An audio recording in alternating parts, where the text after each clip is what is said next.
الحمد للہ وکفا وسلام علی عبادہ الذین اصطفیٰ اما بعد فإن اصدق الحدیث کتاب اللہ وخیر الحدی حدی محمد صلی اللہ علیہ وسلم وشر الامور محدثاتها وکل محدثۃ بدعہ وکل بدعۃ ضلالہ وکل ضلالۃ فی النار عن بهز بن حکیم عن ابیہ عن جدہ انہ سمع رسول اللہ صلی اللہ علیہ وسلم یقول فی قولہ تعالی کنتم خیر امۃ اخرجت للناس قال انتم تتمون 70 امۃ انتم خیرها واکرمها علی اللہ تعالی سبحان ربک رب العزۃ عما یصفون وسلام علی المرسلین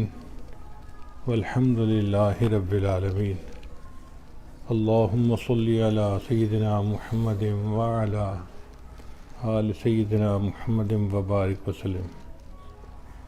یہ کتاب مشکوٰۃ المصابیح ایک شافعی عالم تھے جنہوں نے لکھی، اور یہ بنیادی طور پر عورتوں کے لیے لکھی گئی کہ وہ حدیث کی ساری کتابیں تو پڑھ نہیں سکتی، لہٰذا ایک ایسی کتاب ہونی چاہیے جس میں ساری کتابوں میں سے پھول چن کے گلدستہ بنا دیا جائے۔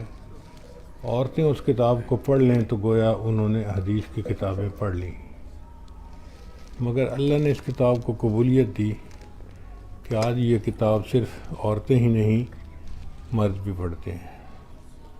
یہ اخلاص کا معاملہ ہوتا ہے، جس کے ہاں جتنا اخلاص ہوتا ہے اللہ اس کو قبولیت دیتے ہیں۔ پھر یہ جو شافعی محدث تھے، انہوں نے اپنے روات جن سے انہوں نے حدیث کی روایت کی، ان کے اوپر ایک کتاب لکھی الاکمال،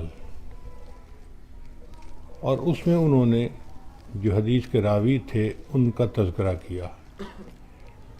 اس میں انہوں نے امام اعظم ابو حنیفہ رحمۃ اللہ کا بھی تذکرہ کیا، حالانکہ ان سے انہوں نے کوئی حدیث نہیں لکھی، نقل نہیں کی، اور پھر انہوں نے خود لکھا کہ اگرچہ میں نے ان سے کوئی حدیث روایت نہیں کی، لیکن میں اپنی کتاب میں برکت کے لیے ان کا تذکرہ کر رہا ہوں۔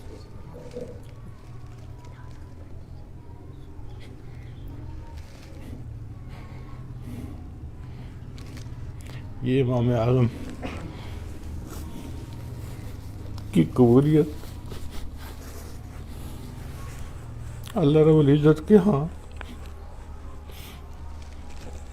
کہ اتنے بڑے بڑے محدث برکت کے لیے اپنی کتاب میں ان کا تذکرہ کیا کرتے تھے۔ انہوں نے اپنی کتاب کے آخر میں اس امت کی فضیلت کا باب باندھا ہے کہ اس امت کو اللہ نے کیا فضیلت عطا فرمائی اور کیوں عطا فرمائی۔ اسی میں یہ حدیث مبارکہ بھی ہے جو آخری حدیث ہے مشکوٰۃ شریف کی۔ یہ بہز بن حکیم رحمۃ اللہ علیہ ایک محدث تھے، انہوں نے اپنے والد معاویہ سے اور انہوں نے اپنے والد یعنی جو ان کے دادا تھے ان سے یہ حدیث نقل کی۔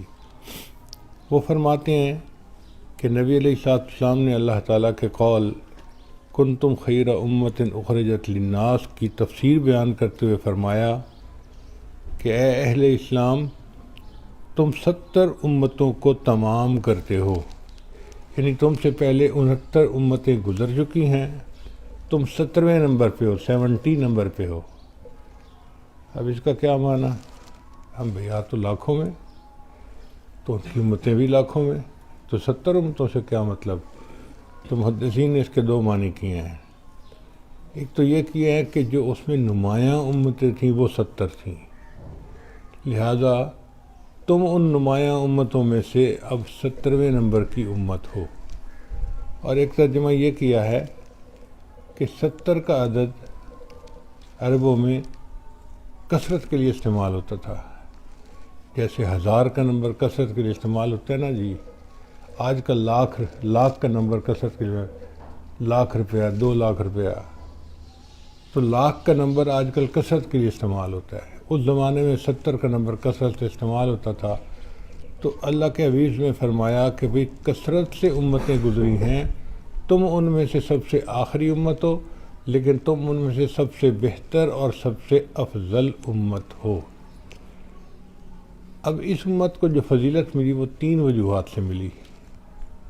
نمبر 1 کہ یہ نبی علیہ السلام کی امت ہے، اور نبی علیہ السلام چونکہ امام الانبیاء ہیں، نبی الانبیاء ہیں، سب انبیاء نے نبی علیہ السلام کی نبوت پہ ایمان لائے۔ اللہ نے ان سے وعدہ لیا تھا کہ تم میرے ساتھ وعدہ کرو، اور سب انبیاء نے وعدہ کیا۔ تو چونکہ آپ امام الانبیاء تھے تو آپ کی امت کو بھی اللہ نے بہتر امت بنا دیا۔ چنانچہ ایک حدیث پاک میں نبی صلی اللہ علیہ وسلم نے فرمایا انا خاتم النبیین وانتم خیر خاتم الامم، کہ میں خاتم النبیین ہوں، انبیاء میں سب سے آخر پہ آیا ہوں، اور تم سب سے بہترین امت اور سب سے آخری امت ہو۔ تو اس امت کو جو خاتم الامم ہونے کا منصب ملا، یہ نبی علیہ السلام کے صدقے ملا، اور نبی علیہ السلام کی امت ہونے کے ناطے اس کو بہترین امت ہونے کا اللہ تعالیٰ نے شرف عطا فرمایا۔ ارشاد فرمایا کنتم خیر امت، تم بہترین امت ہو۔ اب یہ بہترین کا جو لفظ ملا اس کی 3 وجوہات تھی۔ ایک تو نبی علیہ السلام کی امت، اور دوسری وجہ یہ کہ اس امت کو اللہ نے قرآن عطا کیا، اور قرآن عظیم الشان سب کتابوں میں سب سے اعلیٰ کتاب، افضل کتاب،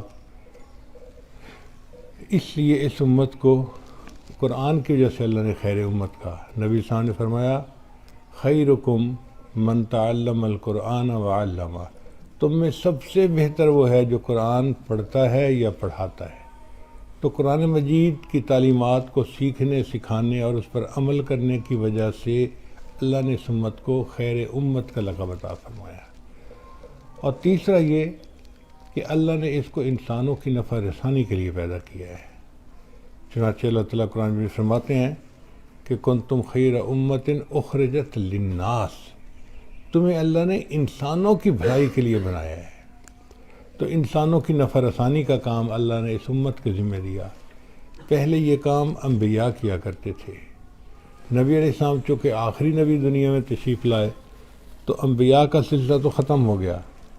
پھر اس کے بعد اللہ نے اس امت کے علماء کے ذمہ یہ کام لگا دیا کہ جو امر بالمعروف اور نہی عن المنکر کا کام انبیاء کرتے تھے وہ یہ امت کرے گی۔ چنانچہ اس امت کو اللہ تعالیٰ نے دین کی دعوت کا کام دیا۔ یأمرون بالمعروف وینہون عن المنکر، یہ معروف کا حکم دیتے ہیں اور برے کاموں سے روکتے ہیں۔ تو یہ دعوت کا کام ہے جس کی وجہ سے اللہ نے اس امت کو یہ شرف عطا فرمایا۔ اب غور کرنے والی بات ہے کہ اس امت کو اللہ نے نفع رسانی کے لیے بنایا ہے، اور جو بندہ دوسرے کی نفع رسانی کے بارے میں سوچتا ہو یا کام کرتا ہو، اللہ کو وہ بڑا پیارا، بڑا محبوب ہوتا ہے۔ اللہ تعالیٰ فرماتے ہیں، اللہ کے نبی اللہ کے محبوب صلی اللہ علیہ وسلم نے فرمایا خیر الناس من ینفع الناس، انسانوں میں سب سے زیادہ بہتر وہ ہے جو انسانوں کو سب سے زیادہ نفع پہنچاتا ہے۔ تو خیر امت بننے کی 3 وجوہات بنی۔ ایک تو نبی علیہ السلام کی امت ہونا، دوسرا قرآن مجید کا عطا ہونا، اور تیسرا لوگوں کی نفع رسانی کے لیے زندگی گزارنا۔ نبی علیہ السلام نے فرمایا خیر الناس من ینفع الناس، انسانوں میں سب سے زیادہ بہتر وہ ہے جو انسانوں کی نفع رسانی کے لیے کام کرتا ہے۔ چنانچہ لوگوں کو بھلا پہنچانا، لوگوں کے لیے باعث رحمت بننا اللہ کو بڑا پسندیدہ ہے۔ آپ غور کیجئے کہ بنی اسرائیل کی ایک فاحشہ عورت تھی، اس نے ایک کتے کو، پیاسے کتے کو پانی پلایا تھا، اللہ نے اس کی مغفرت فرما دی، بخاری شریف کی حدیث ہے۔ اگر ایک کتے کی نفع رسانی کرنے پر ایک فاحشہ عورت کی زندگی کے سب گناہ معاف ہو جاتے ہیں، تو جو پیاسے بندے کو پانی پلائے گا اس کو اللہ کے ہاں کیا درجہ ہوگا۔ اس کا تو ہم تصور ہی نہیں کر سکتے۔ حدیث مبارکہ میں ہے کہ قیامت کے دن اللہ تعالیٰ ایک بندے کو کہیں گے اے میرے بندے میں بھوکا تھا تو نے مجھے کھانا نہیں کھلایا۔ وہ کہے گا یا اللہ آپ تو بھوک اور پیاس سے منزہ اور مبرہ ہیں، آپ کو کیسے بھوک لگی اور آپ کو میں نے کھانا نہیں کھلایا؟ میرے بندے میں پیاسا تھا تو نے پانی نہیں پلایا۔ اللہ میں کیسے آپ کو پانی پلاتا، آپ کو تو پیاس نہیں لگتی۔ میرے بندے میں بیمار تھا تو نے میری بیمار پرسی نہیں کی۔ تو بندہ کہے گا کہ یا اللہ یہ ہو کیسے سکتا ہے کہ آپ بیمار ہوں، آپ تو ان سے بالا تر ہیں۔ اللہ فرمائے گے فلاں موقع پر تیرا پڑوسی بھوکا اور پیاسا تھا، اگر تو نے اسے کھانا کھلایا ہوتا تو ایسا ہی ہوتا جیسے تو نے مجھے کھانا کھلایا، اگر تو نے اسے پانی پلایا ہوتا تو یہ ایسے ہی ہوتا جیسے تو نے مجھے پانی پلایا، اور اگر تو نے اس کی بیمار پرسی کی ہوتی تو ایسے ہی ہوتا جیسے تو نے میری بیمار پرسی کی۔ اب آپ اندازہ لگائیے کہ اس سے بڑا تصور تو دنیا میں نہیں پیش کیا جا سکتا۔ آپ ایک مدرسے میں رہتے ہیں اور آپ کو پتہ چلتا ہے کہ یہ ہمارے فلاں طالب علم بیمار ہیں یا فلاں استاد بیمار ہیں، وہ ساتھ والے کمرے میں ہیں، آپ نے صرف جا کے توبہ پرسی کرنی ہے۔ اس کا درجہ ایسا ہی ہے جیسے آپ نے اللہ تعالیٰ کی توبہ پرسی کی۔ اللہ اکبر کبیرہ۔ یعنی انسانی تاریخ میں اس سے اونچا تصور کسی قوم نے پیش نہیں کیا جو دین اسلام نے پیش کیا ہے کہ ایک انسان کی نفع رسانی کے لیے کرنا اللہ کو یہ اتنا اچھا لگتا ہے۔ اس لیے کتے کو پانی پلانے پہ اگر بخشش ہے تو پیاسے کو پانی پلانے پہ یقینی بخشش ہوگی۔ ہمیں چاہیے کہ ہم زندگی نفع رسانی کے لیے گزاریں، دوسروں کے لیے فائدہ مند بنیں۔ ہم تو نقصان کرنے کے لیے تیار ہوتے ہیں، نفع رسانی کے لیے تیار نہیں ہوتے۔ دیکھیں نفع ہوتا ہے دو طرح کا، ایک ہوتا ہے مادی نفع اور ایک ہوتا ہے روحانی نفع۔ مادی نفع تو یہ ہے کہ ہم راستے سے ایجاد چیز ہٹا دیں کہ کسی کو تکلیف نہ پہنچے، یا کھانا کھلائیں بھوکے کو، پیاسے کو پانی پلائیں، یا بھٹکے ہوئے کو راستہ بتائیں، یہ مادی نفع ہے۔ اور ایک روحانی نفع ہے، وہ کیا ہے؟ ایک آدمی بھٹکا ہوا ہے، غفلت کی محفل میں پڑا ہوا ہے، اس کو سمجھا بجھا کے نیکی کے راستے پہ لائیں۔ اب جس کو ہم نیکی کے راستے پر لائے اس کو ہم نے جہنم کی پیاس سے بچا لیا، اس کو ہم نے جہنم کے آگ سے بچا لیا، اس کو ہم نے قیامت دن کی ذلت سے بچا لیا، تو یہ روحانی فائدہ پہنچنے کا کتنا اس کو جو ہے وہ فائدہ ہوگا۔ پھر اس کو ہم نے ایک روٹی نہیں کھلائی، اس کو ہم نے جنت کا حقدار بنایا جہاں وہ اللہ کی کیا کیا نعمتیں کھائے گا، تو پھر اس پر کتنا بڑا اجر ہوگا۔ اس لیے ہر وقت دوسرے کا نفع سوچیں، دوسرے کا بھلا سوچیں، دوسرے کا اچھا سوچیں۔ نبی اسلام نے فرمایا الدین النصیحہ، دین سراسر خیر خواہی ہے۔ یعنی بدخواہ بندہ جو ہوتا ہے نا وہ دیندار نہیں ہوتا، اس کا دین سے واسطہ ہی کوئی نہیں ہوتا، کیونکہ دینداری اور خیر خواہی یہ آپس میں لازم و ملزوم ہیں، ان میں چولی دامن کا ساتھ ہے۔ تو ہر بندہ جو کلمہ گو ہے اس کو خیر خواہ ہونا چاہیے، ہر کسی کا خیر خواہ، ہر کسی کا خیر خواہ، اپنوں کا، پرایوں کا، سب کا خیر خواہ۔ نبی علیہ السلام کی خیر خواہی کا حال دیکھو کہ مسلمانوں کے لیے تو دعائیں کرتے ہی تھے، آپ صلی اللہ علیہ وسلم کفار کے لیے بھی دعائیں فرماتے تھے۔ حدیث مبارکہ میں ہے کہ ایک دفعہ اہل مکہ کے اوپر قحط آ گیا، بارش نہیں ہوتی تھی اور وہ بھوکے مرنے لگے، تو انہوں نے نبی علیہ السلام کو خط لکھا کہ آپ بہت اچھے اخلاق والے ہیں، اگرچہ ہم آپ کے جان کے دشمن ہیں اور آپ کے دین کو نہیں مانتے، مگر ہم توقع کرتے ہیں کہ اس مصیبت میں آپ ہمارا ساتھ دیں گے اور ہمارے لیے اپنے رب سے دعا کریں گے۔ نبی علیہ السلام نے ان جانی دشمنوں کے لیے دعا فرمائی، اللہ نے قحط کو ختم کر دیا۔ جو آسی کو کملی میں اپنی چھپا لے، جو دشمن کو بھی زخم کھا کر دعا دے، اسے اور کیا نام دے گا زمانہ، وہ رحمت نہیں ہے تو پھر اور کیا ہے۔ تو نبی علیہ الصلوۃ والسلام کی یہ خیر خواہی دشمنوں کے اوپر بھی تھی۔ چنانچہ قرآن مجید میں ایک سورت کا نام النمل ہے، نمل کہتے ہیں چونٹی کو، اور اس کا واقعہ بھی ہے اس سورت میں۔ پڑھنے والا بندہ حیران ہوتا ہے کہ قرآن مجید اللہ کا کلام ہے، اس شاہانہ کلام میں چونٹی کا تذکرہ یا چونٹی کے واقعے کا تذکرہ، یہ عجیب سی بات ہے۔ مفسرین نے لکھا اس کی وجہ یہ تھی کہ کچھ چونٹیاں چل پھر رہی تھیں تو سلیمان علیہ السلام کا لشکر ادھر آ رہا تھا، تو ایک چونٹی نے پہلے سے اندازہ لگا لیا کہ لشکر آ رہا ہے، ایسا نہ ہو کہ دوسری چونٹیوں کو پاؤں کے نیچے مسل کے چلا جائے، تو اس نے آواز لگائی، اعلان کیا یا ایھا النمل ادخلوا مساکنکم، کہ اے چونٹیوں اپنے اپنے بلوں میں گھس جاؤ، ایسا نہ ہو کہ لشکر تمہیں نقصان پہنچا کے چلا جائے۔ اب اس چونٹی نے جو دوسری چونٹیوں کے ساتھ خیر خواہی کی، اللہ کو یہ اتنی اچھی لگی، اللہ نے سورت کا نام بھی النمل کے اوپر رکھا، اور اللہ نے اس کا تذکرہ بھی کیا قرآن مجید میں۔ اگر ایک چونٹی کی خیر خواہی اللہ کو اتنی اچھی لگتی ہے، ایک انسان دوسرے انسان کی خیر خواہی کرے گا، اللہ کو کتنی اچھی لگے گی۔ چنانچہ امام غزالی رحمۃ اللہ کا مشہور واقعہ ہے کہ خواب میں کسی کو نظر آئے، اس نے پوچھا حضرت آگے کیا بنا؟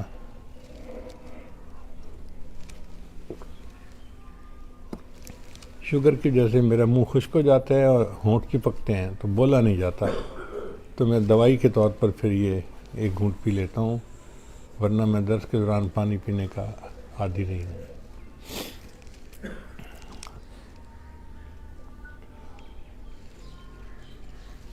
کیا بات چل رہی؟ ہاں، تو امام غزالی رحمۃ اللہ علیہ خواب میں کسی کو نظر آئے اپنی وفات کے بعد، اس نے پوچھا کہ حضرت آگے کیا بنی؟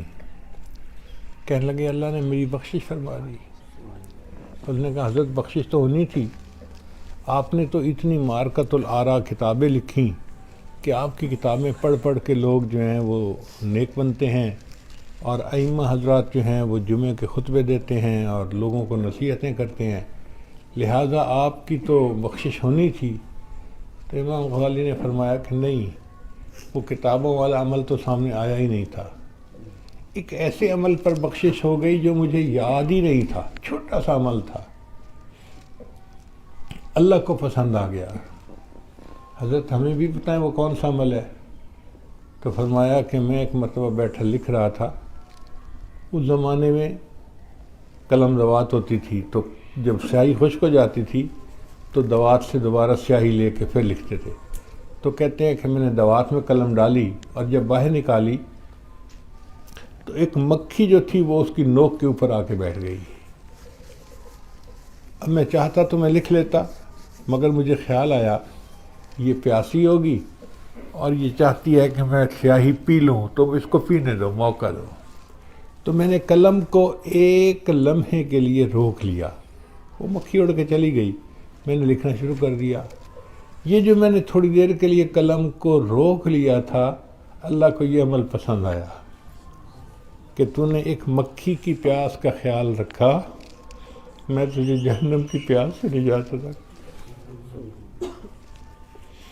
سوچنے والی بات ہے، ایک مکھی کی پیاس پر اگر بندے کی مغفرت ہو جاتی ہے، تو ہم اگر کسی کا دنیا کے اندر مادی فائدہ کریں گے تو ہماری بخشش کیوں نہیں ہوگی؟ ہماری بھی یقیناً بخشش ہوگی۔ اور پھر اس سے بڑا رتبہ روحانی پیاس، ایک بندے کی علمی پیاس ہے اور کوئی بندہ اس کو بجھا دیتا ہے، اس کو اس کے علم کا جواب دے دیتا ہے، تو کتنا اجر ملے گا؟ یا کوئی بندہ کسی کو نیکی کے راستے پر لے آتا ہے اور اس کو جہنم کی ذلت سے بچا کر جنت کی عزت عطا کروا دیتا ہے، تو یہ کتنا بڑا درجہ ہے، اس پر اللہ کتنے خوش ہوں گے۔ اس لیے ایک موٹی سی بات ذہن میں بٹھا لیجئے کہ ہم نے خیر خواہی کی زندگی گزارنی ہے، کسی کی بھی ہو، ہر وقت اپنی نیت خیر خواہی کی رکھیں، بدخواہی تو دل میں آنے ہی نہ دیں، کیونکہ بدخواہ بندہ جو ہوتا ہے نا وہ دیندار نہیں ہوتا۔ الدین النصیحہ، دین وہی ہے جو خیر خواہی ہے، اور جہاں خیر خواہی نہیں وہاں دین نہیں ہے، کچھ اور ہے۔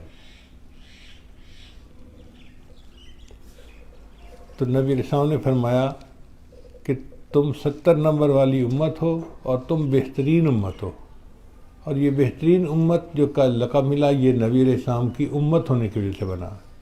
قرآن مجید میں ہے کہ حضرت موسیٰ علیہ السلام نے دعا کی تھی، رب وَاکتب لنا فی ہذہ الدنیا حسنہ، اے اللہ اس دنیا میں بھی ہمارے لیے بھلائی کو لکھ دے، وفی الآخرہ اور آخرت میں بھی بھلائی کو لکھ دے، انا ہدنا الیک، اے اللہ ہم آپ کی طرف رجوع کرتے ہیں، قال عذابی اصیب بہ من اشاء، اللہ نے فرمایا کہ میں اپنا عذاب جس پر چاہتا ہوں ڈال دیتا ہوں، ورحمتی وسعت کل شیء، اور میری رحمت ہر چیز کے اوپر وسیع ہے، فسأکتبھا للذین یتقون، اس کو عن قریب میں لکھوں گا اس کے لیے جو متقی ہوں گے، ویؤتون الزکاۃ، اور زکوٰۃ ادا کریں گے، والذین ہم بآیاتنا یؤمنون، اور جو ہماری آیات کے اوپر ایمان لانے والے ہوں گے، الذین یہ وہ لوگ ہوں گے، یتبعون الرسول النبی الامی، جو میرے رسول جو امی ہوں گے ان کی اتباع کرنے والے ہوں گے۔ یعنی اللہ نے فرمایا کہ یہ جو ہے نا کہ دنیا میں بھی ان کو خیر کی زندگی دوں اور آخرت میں بھی ان کے لیے بھلائی لکھ دوں، یہ وعدہ تو میں نے اس امت کے ساتھ کیا جو میرے محبوب کی اتباع کریں گے اور ان کی تعلیمات پر زندگی گزاریں گے، ان کو میں دنیا کے اندر بھی اچھی زندگی دوں گا اور آخرت کے وعدے بھی انہی کے ساتھ ہیں۔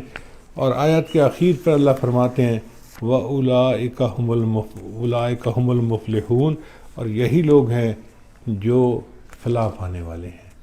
تو اس کا مطلب یہ کہ نبی علیہ السلام کی امت فلاح پانے والی امت ہے، اور اللہ تعالیٰ اس کی وجہ سے اس امت کو دنیا میں بھی بھلائی عطا فرمائیں گے اور آخرت میں بھی بھلائی دیں گے، اور یہ بہترین امت ہے۔ تو فرمایا کنتم خیر امت اخرجت للناس، تم بہترین امت ہو، تمہیں اللہ نے انسانوں کی بھلائی کے لیے بھیجا ہے، ہر کسی کی بھلائی، ہر کسی کی بھلائی۔ یہ ایک ایٹیچیوڈ ہوتا ہے، یہ ایک عادت ہوتی ہے بندے کی، جو ذہن میں بھلائی کی نیت کرتے ہیں نا وہ ہر کسی کا بھلا سوچتے ہیں، اور جن کی نیت نہیں ہوتی وہ کھوٹے ہوتے ہیں، اپنوں کا بھلا نہیں کرتے۔ حیرت کی بات ہے کہ ایک گھر ہے، 3 بھائی ہیں، سگے بھائی، اور ایک دوسرے کے بدخواہ ہوتے ہیں۔ ایک ماں باپ کے بیٹا بیٹی ہیں، بہن بھائی ہیں، سگے بہن بھائی، اور ایک دوسرے کے بدخواہ۔ آج یہ حالت ہو گئی ہے کہ بہن کھانا بنا کے بھائی کے گھر بھیجتی ہے نا تو اس کے گھر میں کوئی کھانا نہیں کھاتا، پتہ نہیں کیا پڑھ دیا ہو، پتہ نہیں کیا کر دیا ہو، اور اس کھانے کو جانوروں کو کھلا دیا جاتا ہے یا ڈسٹ بن کے اندر پھینک دیا جاتا ہے۔ یعنی اپنی بہن کے گھر کا پکا ہوا کھانا بھائی اور اس کے گھر والے کھانا ہی پسند نہیں کرتے۔ بدخواہی کا یہ عالم ہو چکا ہے ہمارا ایک دوسرے کے ساتھ۔ اللہ فرماتے ہیں وَأَمَّا مَا يَنْفَعُ النَّاسَ فَيَمْكُثُ فِي الْأَرْضِ، اور جو انسانوں کی نفع رسانی کا کام کرتا ہے اللہ اس کا قدم زمین میں جما دیتے ہیں۔ آج دنیا کہتی ہے نا جی کہ ہم تو ہوا میں ہیں جی، ہمارے تو پاؤں زمین پہ ہیں ہی نہیں۔ بہو کہتی ہے سانس ٹکنے نہیں دیتی، ساس کہتی ہے بہو ٹکنے نہیں دیتی، نوکر کہتا ہے افسر مجھے ٹکنے نہیں دیتا، شاگرد کہتا ہے استاد مجھے ٹکنے نہیں دیتا، استاد کہتے ہیں مجھے شاگرد ٹکنے نہیں دیتے۔ ہر بندہ یہی کہتا ہے فلاں میں ٹکنے نہیں دیتا، ٹکنے نہیں دیتا، ٹکنے نہیں دیتا۔ اللہ فرماتے ہیں جو دوسروں کی نفع رسانی کا کام کرے گا اللہ اس کو زمین میں ٹکائے گا۔ اب جب اللہ ٹکائے گا تو اس کو کون ہٹا سکتا ہے؟ اس لیے دوسروں کی نفع رسانی کا کام کرنا یہ سب سے بہترین عمل ہے۔ اس کی وجہ سے اللہ زمین میں قدم بھی جما دیتے ہیں اور بندے کو خیر والی زندگی بھی عطا فرماتے ہیں۔ مسلمانوں کے اندر یہ خیر خواہی کا جذبہ اس قدر تھا کہ ایک مسلمان فاتح تھے جنہوں نے مصر کو فتح کیا، تو جب مصر فتح ہو گیا تو انہوں نے اپنی فوج کو کہا کہ بھئی آؤ اور اپنے خیمے اکھاڑو اور ہم شہر میں جائیں۔ تو سب آئے اور سب نے اپنے خیمے اکھاڑ لیے، ایک خیمہ کھڑا ہے۔ وہ خیمہ کس کا تھا؟ جو امیر لشکر تھا۔ ان سے کسی نے پوچھا جی کہ آپ نے اپنا خیمہ نہیں اکھاڑا، کہنے لگے میں خیمے میں گیا تھا اور ایک کبوتری نے اس کے اندر انڈے دے دیے تھے، تو میں نے پسند نہیں کیا کہ اپنی وجہ سے ایک جاندار کی تکلیف کا باعث بنوں، میں خیمے کے بغیر گزارا کر لوں گا مگر خیمہ یہیں رہنے دوں گا۔ وہ خیمہ وہیں پر رہا اور وہاں پر ایک شہر آباد ہو گیا جو آج بھی مصر کے اندر موجود ہے۔ اب آپ اندازہ لگائیں کہ ایک وقت تھا کہ ہماری خیرخواہی کا جذبہ یہاں تک تھا کہ ہم جانوروں کو بھی نقصان یا تکلیف نہیں دینا پسند کرتے تھے۔ ہمارے سلسلہ کے ایک بزرگ تھے حضرت خواجہ باقی باللہ رحمۃ اللہ علیہ، تو بڑے اللہ والے تھے، سمرقند رہنے والے تھے، اور سمرقند کے اندر بہت سردی ہوتی ہے، بہت سردی ہوتی ہے۔ ایک رات یہ تہجد کے لیے اٹھے، وضو کیا اور جلدی سے چند رکعتیں پڑھیں اور ٹھٹھر رہے تھے سردی سے، تو انہوں نے سوچا کہ میں جلدی سے رضائی کے اندر بیٹھ کے جو ہے نا پھر میں اپنا ذکر مراقبہ کروں گا اور بیٹھ جاؤں گا۔ اب جب آئے تو بستر کے اوپر دیکھا کہ ان کی رضائی کے اندر ایک بلی گھس گئی تھی اور وہ لیٹی ہوئی تھی۔ تو انہوں نے کہا کہ اب میں نے اگر رضائی کے اندر جگہ بنائی تو بلی کی نیند خراب ہو جائے گی اور بلی چلی جائے گی، میں سردی برداشت کر لیتا ہوں، بلی کی نیند خراب نہیں کرتا۔ تو وہ مصلی پہ آ کے بیٹھ گئے، مصلی پہ ٹھٹھرتے رہے۔ اسی رات ان کے شیخ کو خواب آیا کہ ان کو کہو کہ یہ یہاں سے انڈیا چلے جائیں، وہاں ایک بڑے ولی ان سے بیعت ہوں گے اور ان کا فیض بہت پھیلے گا۔ چنانچہ ان کے شیخ نے ان کو حکم دیا کہ آپ سمرقند کو چھوڑ کر انڈیا چلے جائیں۔ اب اس زمانے میں سمرقند اولیاء کا مرکز تھا، اس کو چھوڑ کے جانا بڑا مشکل کام تھا، مگر جب شیخ نے حکم دیا تو خواجہ باقی باللہ رحمۃ اللہ علیہ وہاں سے ہجرت کر کے انڈیا آئے اور یہاں پر امام ربانی مجدد ثانی رحمۃ اللہ ان سے بیعت ہوئے اور ان کے ذریعے سے ان کا فیض پورے پاک و ہند کے اندر نہیں دنیا کے اندر پھیلا۔ تو اگر ایک بلی کے ساتھ خیر خواہی کرنے پر اتنا بڑا روحانی مرتبہ ملتا ہے، مولانا روم رحمۃ اللہ علیہ کو یہ ولایت کیسے ملی؟ ایک کتے کے ساتھ خیر خواہی کی تھی۔ ہمارے خواجہ بہاؤالدین نقشبند بخاری رحمۃ اللہ کو نقشبندی نسبت جو ملی وہ اس طرح ملی کہ بیمار کتے کی انہوں نے تیمارداری کی تھی، اللہ نے ان کو نسبت کا نور عطا فرما دیا۔ اگر کتے اور بلیوں کی پیاس کا خیال رکھنے پر اور ان کی تیمارداری کرنے پر اتنے بڑے رتبے ملتے ہیں، ہم انسانوں کے ساتھ خیر خواہی کریں گے تو ہمیں کتنے رتبے ملیں گے۔ اس لیے جہاں جس کی خدمت کا موقع ملے اس کو اللہ کی رضا سمجھتے ہوئے خوب خدمت کریں، خوب دوسروں کے کام آئیں۔ یہی صحابہ کرام کا طریقہ تھا، وہ اپنے نہیں سب کی خدمت کرتے تھے۔ واقعات آپ نے سنے ہی ہوئے ہیں، حضرت ابوبکر صدیق عنہ کا واقعہ کہ وہ کس طرح ایک بوڑھی عورت کی خدمت کیا کرتے تھے، حضرت عمر عنہ کا واقعہ کس طرح انہوں نے 2 یتیم بچوں کی ماں کی خدمت کی اور اس کے دل کو خوش کیا۔ تو ہم بھی اس چیز کو اپنائیں۔ ہم تو اپنے گھر مدرسے سے جاتے ہیں نا تو طلباء گھر میں جا کے ایک کام نہیں کرتے، ماں باپ شکوہ کرتے ہیں کہ جی یہ شہزادہ مدرسے سے آتا ہے تو ہم اس کی رضا میں لگے رہتے ہیں کہ یہ راضی رہے، اور یہ موڈ بنا کے بیٹھا رہتا ہے، نہ کسی سے بات کرتا ہے، نہ کسی سے جو ہے نا وہ لین دین کوئی تعلق ہی نہیں ہوتا، اور گھر میں رہتا ہے۔ تو بھی ایسے نہیں کرنا چاہیے۔ ایک طالب علم کو چاہیے کہ وہ تو موقع سمجھے کہ میری عمر کا حصہ ایسا ہے کہ میں جس کی چاہوں خدمت کروں۔ یہ خدمت کا موقع مل جانا بھی اللہ کی رحمت ہوتی ہے۔ ایک دفعہ اپنے حضرت رحمۃ اللہ کے ساتھ ہم ایک بڑے عالم تھے، بڑے شیخ تھے، ان کے پاس گئے تو وہ لیٹے ہوئے تھے، تو حضرت نے خاموشی سے مجھے ایسے اشارہ کیا کہ تم نے بولنا نہیں، اور جا کے بیٹھے اور ان کے پاؤں دبانے شروع کر دیے۔ اب جیسے ہی پاؤں دبائے تو وہ پوچھا کون ہے؟ انہوں نے پوچھا کون؟ تو حضرت نے کہا غلام حبیب۔ کہا غلام حبیب کون؟ بس میں آپ کا غلام۔ تو وہ اٹھ بیٹھے، پھر انہوں نے پاؤں سمیٹ لیے، تو حضرت کی آنکھوں میں آنسو آ گئے، فرمانے لگے یہ کیسا وقت آ گیا کہ اب میں کسی کے پاؤں دبانا بھی چاہوں تو کوئی مجھے دبانے نہیں دیتا. اب میں کسی کے پاؤں دبانا بھی چاہوں تو کوئی مجھے دبانے نہیں دیتا. یہ کیسا وقت آ گیا ہے. آپ خوش نصیب ہیں کہ عمر کے اس حصے میں ہیں کہ آپ کسی استاد کی، کسی شیخ کی خدمت کرنا چاہیں تو آپ کو موقع ملے گا. ماں باپ کی خدمت کرنا چاہیں آپ کو موقع ملے گا. اور یہ موقع ہمیشہ نہیں ملتے. میں نے الحمدللہ اپنی زندگی میں اپنی والدہ کی بہت خدمت کی. یہ نہیں کہ خدمت نہیں کی، بہت خدمت کی. اتنی خدمت کی کہ ہزاروں میں کوئی ایک بھی اتنی نہیں کرتا ہوگا. میرا ایک اصول تھا کہ والدہ صاحبہ کھڑی ہے تو میں بیٹھتا نہیں تھا. پہلے والدہ بیٹھتی تھی پھر میں بیٹھتا تھا. اور اکثر و بیشتر ایسا ہوتا تھا کہ وہ چارپائی پہ بیٹھتی تھیں تو میں نیچے فرش پہ ان کے پیروں میں بیٹھ جاتا تھا. وہ مجھے ہمیشہ کہتی تھی بیٹا چارپائی پہ بیٹھو، کرسی پہ بیٹھو، ادھر بیٹھو. میں کہتا تھا امی مجھے اجازت دے دیں، بس میں آپ کے پاؤں میں بیٹھوں. مجھے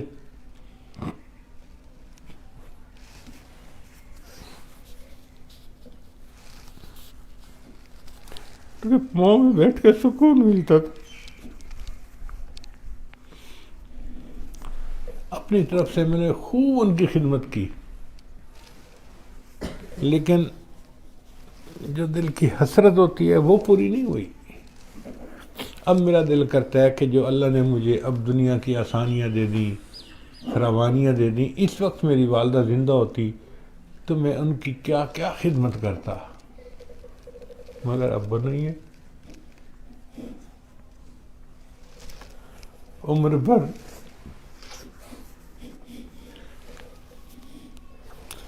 بھر تیری محبت میری خدمت گر رہی. عمر بھر تیری محبت میری خدمت گر رہی. میں تیری خدمت کے قابل جب ہوا تو چل بسی.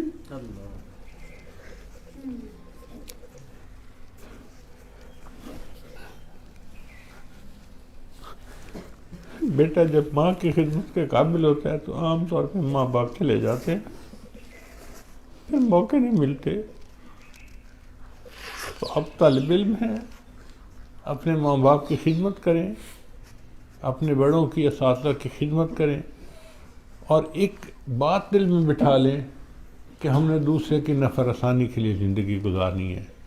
ہماری ذات سے دوسرے کو فائدہ ہونا چاہیے. اچھی نیت ہوگی، ہماری ذات سے دوسرے کو فائدہ ہوگا تو اس پر اللہ تعالیٰ ہماری بخشش فرما دیں گے. مشہور واقعہ ہے کہ ابراہیم ادم ایک بادشاہ تھے اور چاہتے تھے کہ میں اللہ کا ولی بن جاؤں. ایک مرتبہ انہوں نے خواب دیکھا کہ کوئی بوڑھا آدمی ہے اور وہ بیٹھا ہوا کچھ لکھ رہا ہے. تو اس سے پوچھا بھئی آپ کون ہیں، کیا لکھ رہے ہیں؟ اس نے کہا میں فرشتہ ہوں اور میں لکھ رہا ہوں ان بندوں کے نام جن کو اللہ جو اللہ سے محبت کرتے ہیں. بھئی میرا نام ہے اس میں؟ اس نے کہا آپ کا نام اس میں کیسے ہو سکتا ہے؟ آپ تو بادشاہ ہے، سارا دن دربار میں بیٹھتے ہیں اور بس مخلوق کے کاموں میں لگے رہتے ہیں. آپ کا نام کہاں اللہ کے چاہنے والوں میں؟ یہ تو فقیر لوگوں ہیں جو مصلوں پہ بیٹھتے ہیں، اللہ کو راضی کرتے ہیں. تو ابراہیم ادم نے کہا کہ اچھا اگر میرا نام اس میں شامل نہیں ہو سکتا کہ میں مصلے کی عبادت زیادہ نہیں کرتا تو میں سارا دن اللہ کے بندوں کے کام تو کرتا ہوں نا. تو آپ میرا نام اس فہرست میں لکھ لیں جو اللہ کے بندوں سے محبت کرتے ہیں. تو اس نے کہا کہ اچھا ٹھیک ہے، میں اس لسٹ میں لکھ لوں گا جو اللہ کے بندوں سے محبت کرتے ہیں. خواب ختم ہو گیا. کچھ عرصے بعد ابراہیم اعظم نے دوبارہ یہی خواب دیکھا. اب وہ بوڑھا بیٹھا لکھ رہا ہے. تو ابراہیم اعظم نے پوچھا بھئی کیا لکھ رہے ہو؟ اس نے کہا میں ان لوگوں کے نام لکھ رہا ہوں جن سے اللہ محبت کرتے ہیں. اچھا اس میں میرا نام ہے؟ اس نے کہا دیکھو پہلے نمبر پہ تمہارا نام. کیوں؟ اس نے کہا اس لیے کہ جو اللہ کے بندوں سے محبت کرتا ہے نا اللہ فرماتے ہیں میں اس بندے سے محبت کرتا ہوں.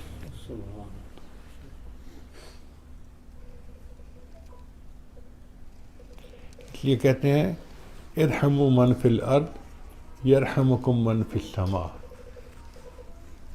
کہ جو زمین پہ ہیں تم ان پہ رحم کھاؤ تو جو آسمانوں والا ہے وہ تم پہ رحم کھائے گا. ہم اللہ کے بندوں سے اللہ کے لیے محبت کریں گے اور اس کے بدلے اللہ ہمارے ساتھ محبت فرمائیں گے. چنانچہ فرمایا کہ کنتم خیر امت، تم سب سے بہترین امت ہو، اخرجت للناس، تمہیں اللہ نے انسانوں کے لیے بنایا ہے. اور اس میں جو بہترین عمل کیا ہے کہ دوسروں کو نیکی کا حکم کرنا، برائی سے منع کرنا، اور خیر دوسرے کے لیے خیر کا باعث بننا، چاہے مادی اعتبار سے ہو چاہے روحانی اعتبار سے ہو. جس بندے کی نیت اچھی ہوگی اور دوسروں کے لیے خیر کا باعث بنے گا وہ کامیاب بندہ ہے. اللہ تعالیٰ اس کی بخشش فرمائیں گے اور اس کو اللہ تعالیٰ اپنے مقبول بندوں میں شامل فرمائیں گے.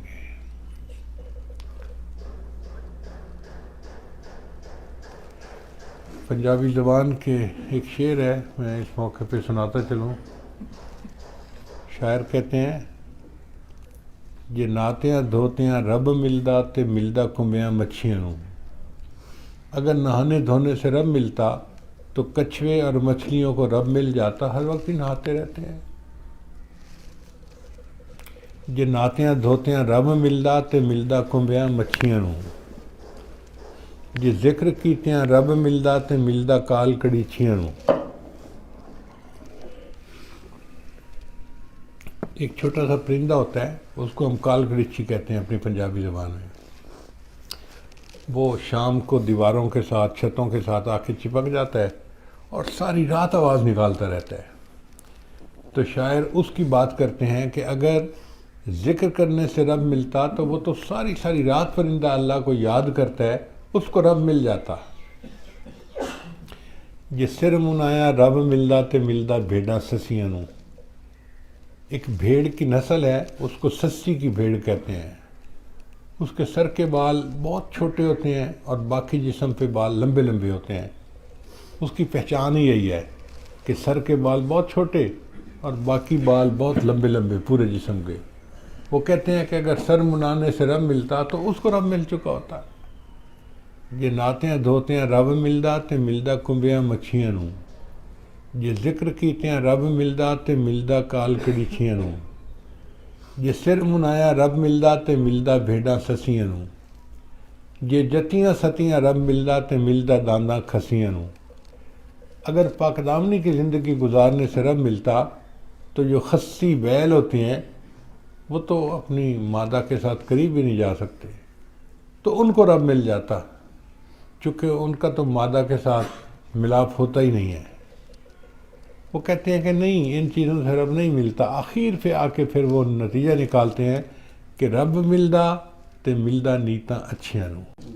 کہ رب اگر ملتا ہے تو نیت اچھی والے لوگوں کو رب ملتا ہے. جس کی بھی نیت اچھی ہوگی نا اس کو رب ملے گا، اور جس کی نیت خراب ہوگی، نیت میں ٹیڑھا پن ہوگا، اس کو رب نہیں ملتا. تو اللہ تعالی ہمیں نیک نیتی کی زندگی گزارنے کی توفیق عطا فرمائے. اور یہ ذہن میں رکھ لو کہ بس ہم نے اللہ کے بندوں کے لیے نفع کا باعث بننا ہے، رحمت کا باعث بننا ہے، اذیت کا باعث نہیں بننا. اگر ہماری یہ کوشش ہوگی اور ہم ایسا کریں گے تو اللہ کے ہاں ہم مقبول ہوں گے. اللہ تعالیٰ آپ سب حضرات کا یہاں تشریف لانا قبول فرمائے. مجھے تو شروع میں کہا گیا تھا کہ جی بچیوں کی آخری حدیث کا درس ہے تو وہ آپ دے کے دعا کروا دیں، تو میں نے ہاں کر دی تھی. پھر مشکات شریف کے طلباء آ گئے کہ جی جب آپ نے بچیوں کو درس دینا ہے تو وہ تو دور بیٹھی ہوں گی تو ہم سامنے بیٹھ جائیں گے. ہم نے کہا چلو یہ بھی ٹھیک ہے. پھر بخاری شریف کے طلباء آ گئے، چند ایک تین طلباء آئے تھے کہ جب مشکات والوں نے پڑھنی ہے تو ہم بھی مشکات کی ایک آخری حدیث پڑھ لیں گے. ہم نے کہا ٹھیک ہے. پھر تخصص والے طلباء تشریف لے آئے کہ جی جب آپ کا درس ہونا ہی ہے تو پھر ہم بھی آ جائیں گے. ہم نے کہا بہت اچھا. اور آج مجھے پتہ چلا کہ یہاں ماشاءاللہ بڑے بڑے استاد جو شیخ العزیز الانوی تشریف لائے ہیں، تو ایک طالب علم کو آزمائش میں ڈالنے والی بات ہے۔ بہرحال جو اللہ نے چاہا اس عاجز نے آپ کی خدمت میں عرض کر دیا۔ اللہ تعالی ہمیں نیک نیتی کی زندگی عطا فرمائے اور دوسروں کے لیے باعث رحمت بن کر رہنے کی توفیق عطا فرمائے۔ وآخر دعوانا ان الحمد للہ رب العالمین۔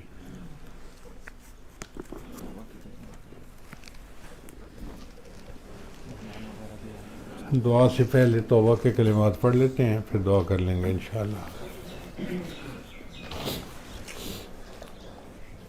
یہ کلمات سچے دل کے ساتھ پیچھے پیچھے پڑھتے جائیے۔ بسم اللہ الرحمن الرحیم، لا الہ الا اللہ محمد الرسول اللہ، آمنت باللہ وملائکتہ وکتبہ ورسلہ والیوم الآخر والقدر خیرہ وشرہ من اللہ تعالی والبعث بعد الموت، آمنت باللہ کما ہوا باسمائہ وصفاتہ وقبلت جمیع احکامہ اقرار باللسان وتصدیق بالقلب، اشہد ان لا الہ الا اللہ واشہد ان محمدا عبدہ ورسولہ، استغفر اللہ ربی من کل ذنب واتوب الیہ برحمتک یا ارحم الراحمین۔ ان کلمات کو پڑھنے سے ہم تو بتائے ہو چکے ہیں، چند معمولات ہیں جن کو باقاعدگی سے کریں گے تو اللہ تعالیٰ دل کو منور کریں گے۔ پہلا عمل ہے 100 مرتبہ استغفار صبح و شام پڑھنا، دوسرا عمل ہے 100 مرتبہ درود شریف پڑھنا، تیسرا عمل ہے قرآن مجید کی تلاوت روزانہ کرنا، چوتھا عمل ہے چلتے پھرتے ہر وقت دل میں اللہ کو یاد کرنا، اور پانچواں عمل ہے 10-15 منٹ صبح 10-15 منٹ شام مراقبہ کرنا۔ انشاءاللہ ان اعمال کو کریں گے تو دل میں اللہ کی محبت بڑھے گی اور خود آپ اس کی حرارت کو محسوس کریں گے۔ اللہ تعالیٰ سب کو اپنے مقبول بندوں اور بندیوں میں شامل فرمائے۔ دعا کر دیں۔